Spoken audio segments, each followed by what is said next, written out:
7 am September 5, 2001, Moscow, Russia. One of the guards at Butyrka prison responsible for a corridor on the first floor where death row cells were located announced the morning wake-up and began his routine inspection of the prison's cell. As he passed the cell number 76, where 3 particular dangerous repeat offenders serving life sentence were held, he saw no movement through the peephole. Suspicious, he called for a backup and opened the cell door. To the horror of the prison staff, the room was completely empty. An alarm was immediately raised. Guards quickly discovered a hole in the floor near the toilet area, leading down into the prison basement, which was connected to a vast network of old underground tunnels. That's how the manhunt began, an operation that would soon capture the attention of all Russia. In the entire history of a Butyrka prison, there had been only 2 successful escapes. The first took place in 1908 and was carried out by the famous illusionist Harry Houdini. He was thoroughly searched, chained in heavy restraints, locked inside a special-made wooden crate, and placed against a wall. Yet the magician managed to free himself in just 28 minutes. Of course, it was a staged escape for promotional purpose, but everything else was real. In other words, the undisputed king of illusion proved in practice that he could escape from Butyrka prison, considered one of the most secure prisons in Russia.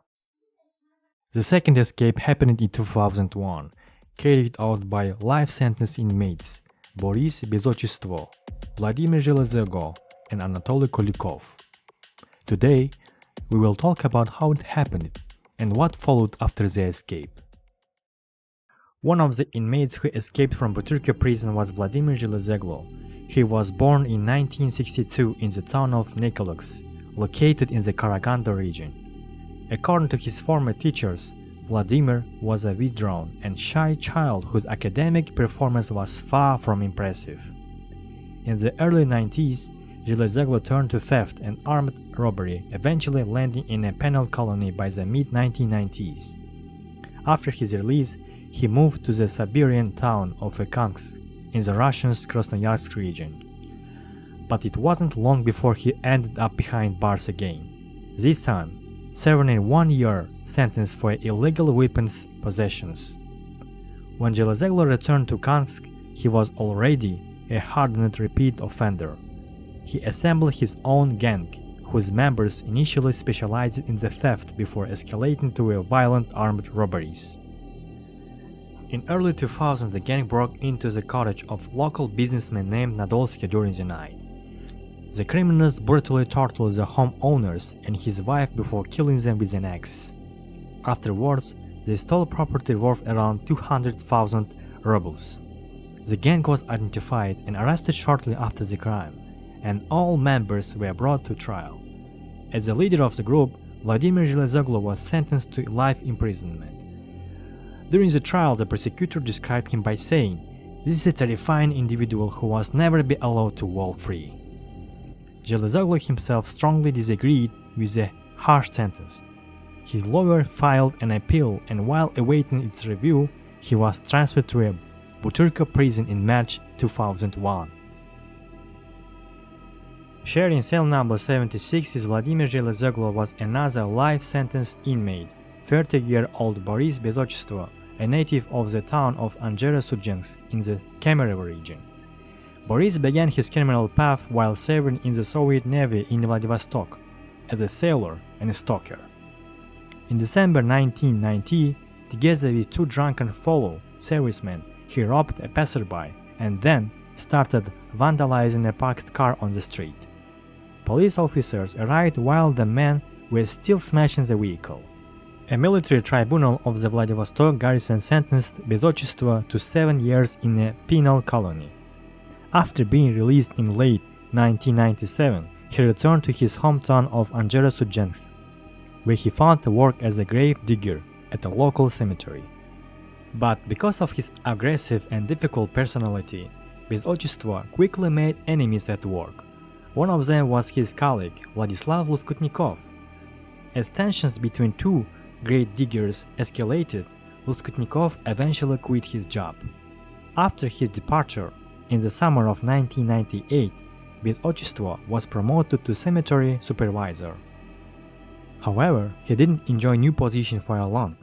That autumn, inspectors arrived at the cemetery and uncovered evidence of financial fraud. Безотчество became convinced that Luskutnikov had tipped off the auditors and decided to take revenge. On September 19, 1998, Boris Безотчество went to the Luskutnikov's apartment. The door was opened by Vladislav's 16-year-old daughter, Sasha, who became the killer's first victim. Безотчество slit the girl's throat and then murdered her 85-year-old grandmother, Natalia Leshkova, who was in another room. Soon afterwards, Безотчество was arrested. He was initially sentenced to death, though the punishment was later commuted to life imprisonment. He was transferred to Butyrka prison and placed in cell number 76, where Vladimir Железогло became his cellmate. It was Boris Безотчество who first suggested the idea of escaping to his cellmate Vladimir Железогло. Even during his transfer to Butyrka prison, Безотчество had been desperately searching for an opportunity to break free. For Железогло, there was nothing left to lose. He agreed immediately, and the two inmates began carefully planning their escape. The first step was smuggling a thick piece of wire about 1.5 meters long into their cell without the guards noticing. They had found it in a prison exercise yard. For several days, the prisoners sharpened the wire against the floor near the toilet area. Later, Железогло would explain that they wanted the sharpened tip just in case. But then, unexpectedly, their plans changed. At one point, Boris Безотчество jumped on a weak spot in the floor, and the concrete suddenly cracked beneath him. An opening roughly 60 by 60 centimeters appeared. The inmates lifted the slab and discovered sand underneath. After cleaning it away, they found a layer of bricks. Beneath the bricks were pipes. It was a heating tunnel leading into the basement, recalled convicted inmate Vladimir Железогло. The inmates did little to conceal their secret passage. They simply placed the concrete slab back over the hole and wedged a bag of sand underneath it so the floor wouldn't suddenly collapse or reveal the empty space during inspections. At night, the conspirators quietly widened the opening. The remaining sand was mixed with water and flushed down the toilet, while the bricks were lowered into the basement below. Безотчество was the first to test the tunnel. He climbed down into the basement, but soon returned with bad news. The underground communication system beneath Butyrka turned out to be a maze of branching corridors and utility tunnels, making any escape route extremely difficult to navigate. The prisoners agreed to continue exploring the basements the following night. Before morning, they carefully replaced the slab and sealed the crack with ordinary laundry soap. But then, fate suddenly disrupted their plans. A third life sentence inmate was transferred into their cell. 34-year-old Anatoly Kulikov, nicknamed Fiksa. Together with a friend nicknamed Aylex, Kulikov, a former kickboxer, formed a criminal gang made up mostly of fellow athletes. The group became involved in racketeering and eventually took control of several local businesses, forcing owners to pay them protecting money in exchange for being left alone. Kulikov was eventually arrested after a brutal crime involved a family from Dagestan. During the dispute over a car, he murdered the father and the man's two young daughters, aged 4 and 6, by strangulation. The court sentenced Kulikov to life imprisonment, after which he was transferred to Butyrka prison to await his transfer to a penal colony. Железогло and Безотчество were immediately suspicious of their new cellmate and kept their escape plan to themselves. Waiting until Kulikov appeared to be asleep, the two conspirators slipped into the tunnel for another reconnaissance mission. This time they managed to make their way through the underground passages and emerged into the prison yard. They explored several utility buildings and even reached one of the main gates, secured with a heavy-duty lock. According to Zhelizoglu, there were no guards visible in the watchtowers, and they didn't spot any guard dogs in the yard either. Before returning to their cell, the inmates stole several camouflage jackets and caps from the prison laundry and hid them in the basement for later use.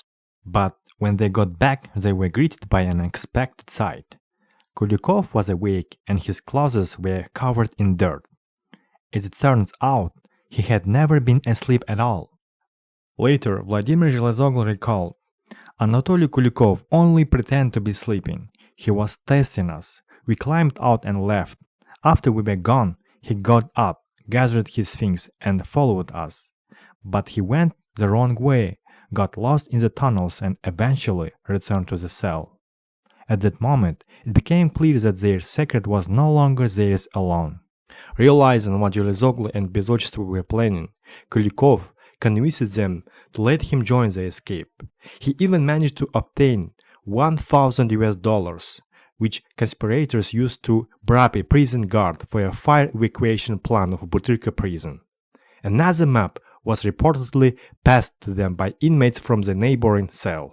Several more nights were spent exploring the underground passages and refining the escape route. To avoid raising suspicions, the prisoners took extraordinary precautions. Each time they returned to their cell after crawling through the tunnels, they washed their dirt-stained prison uniform in the sink and put them back while still wet so they would dry before the morning inspections. Finally, they decided to make their move on the night of September 5, 2001. Using the maps they had obtained, Zhelizoglu, Bezochestvo, and Kulikov navigated the maze of pipes and underground utility tunnels that run beneath the prison. After hours of moving through the darkness, they reached a manhole outside the prison walls. One by one, 3 inmates climbed out. For the first time in years, they were free. More importantly, they had emerged in a location where there were no guards, cameras, or passersby noticed them. Against all odds, 3 men serving a life sentence had just escaped from one of Russia's most secure prisons. The escape stunned even experts involved in the search. Vladimir Mikhailov, a well-known urban explorer who took part in the manhunt, later remarked, "Stephen King's legendary novel The Shawshank Redemption has nothing on this. I consider these men highly skilled professionals. It's hard for me to imagine how they calculated everything so precisely that they managed to emerge from Butyrka in a location where nobody would notice them." After changing into civilian clothes, the fugitives headed toward the railway station square and began looking for a driver willing to take them out of Moscow. As a payment, they offered taxi drivers an old cassette recorder that belonged to Zhelizoglu. The unusual trio soon attracted the attention of a police officer who approached them and demanded identifications. Thinking quickly, Zhelizoglu claimed they had just come from a public bathhouse and gave the Moscow's address that came to mind. Kulikov followed his lead and gave a similar explanation. Bezochestvo, however, became nervous and blurted out that he was from Siberia. The contradictory answers immediately raised the officer's suspicions. Without warning, he broke into a sprint. The officer chased after him but was unable to catch him. In the confusion that followed, the 3 escapees became separated. From that moment on, Vladimir Zhelizoglu and Anatoly Kulikov were no longer traveling with Boris Bezochestvo.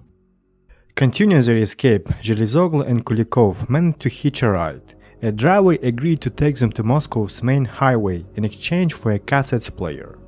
From there, the fugitives climbed into a truck loaded with bricks and made their way to the Surpikov district outside Moscow. In the village of Lipitsy lived Kulikov's 30-year-old cousin. The woman was far from happy to see the unexpected visitors. She let them in and gave them food, but firmly refused to let them stay.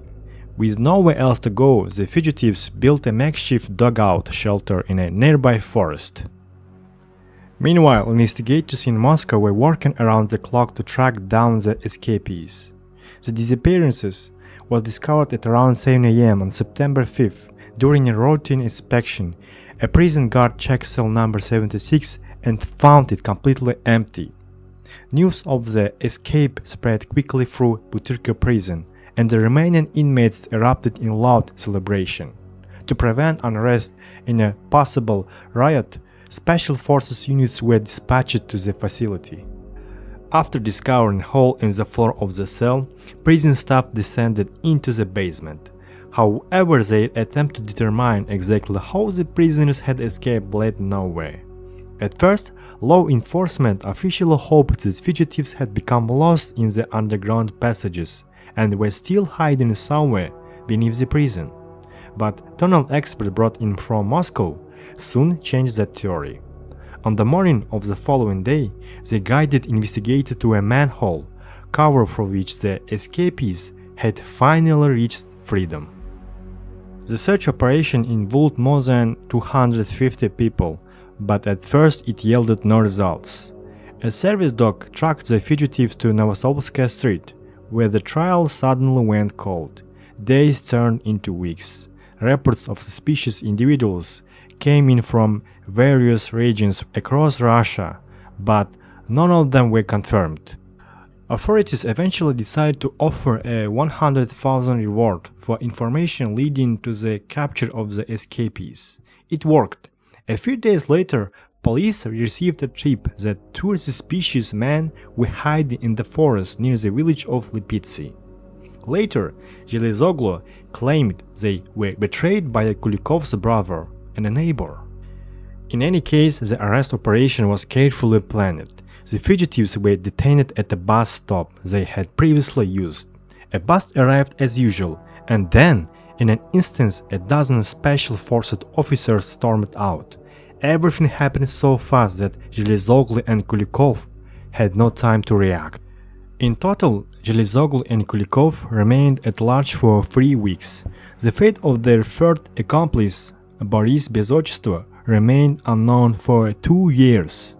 The arrested men insisted they had nothing to do with his disappearance, but investigators suspected the fugitives may have killed him, or even, as rumors suggested, resorted to cannibalism out of starvation.